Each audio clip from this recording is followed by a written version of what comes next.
New protocol and educational tools to guide care. Early detection of CHD using pulse oximetry. Currently, the postpartum is experiencing delay in escalation of the care for failed pulse oximetry tests due to unclear protocol. New and float nurses also need to be better educated on how to perform the pulse ox test. We have created research-based tools to help improve the quality of care and positive outcomes. The implementation of a standardized pulse oximetry screening for CHD is highly specific with low false positive rates, which improve patient outcomes in both morbidity and mortality.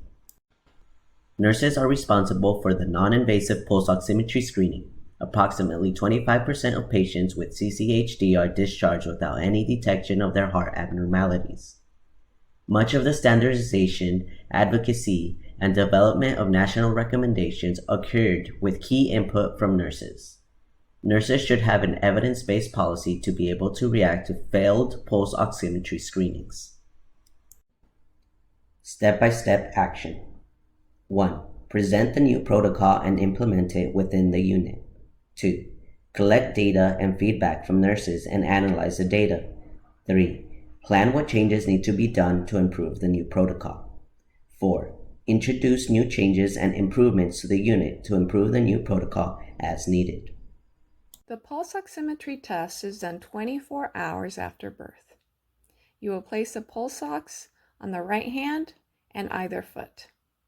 If the reading is 95% or above, and the difference between the hand and the foot is less than 3%, the patient is passing the test.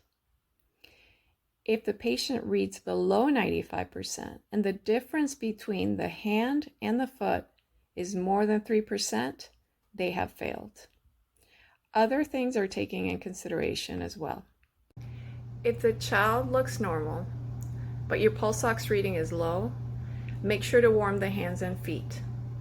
You also want to check the probe and that it's placed correctly. You can get a more accurate pulse oximeter and also ask an experienced nurse to help you with the assessment. Once you have done these interventions, you can continue to follow the algorithm. If the child fails the test twice, make sure to contact the physician to have a physical evaluation. Also ask the physician if it would be advisable to schedule an echocardiogram or an ultrasound within 36 hours to make sure that the child doesn't have CHD. If the child passes the test, you can continue with cares as usual.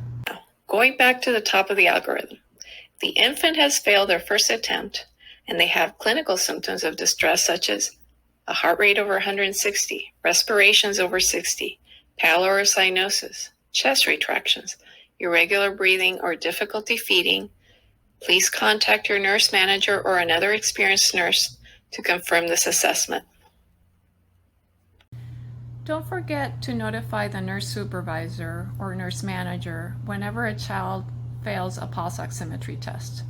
A second set of eyes is very helpful and very important in these instances. We also have provided additional resources that include frequently asked questions, a teaching plan, a pre and post test, and other tools that can help you implement this new change in your facility.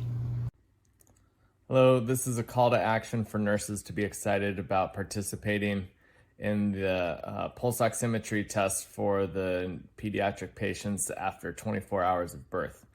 The reason we want nurses involved is because at other facilities, they have implemented and standardized protocols that have been successful to have patients evaluated by a physician upon a failed pulse oximetry screening.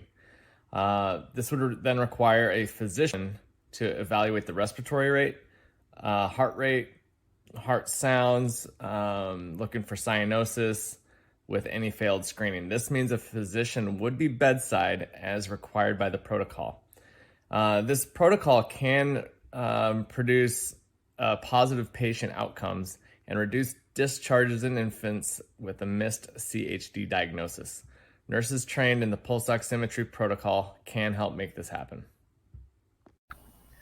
Conclusion. The change we wish to make is to teach nurses about how to implement the pulse ox protocol.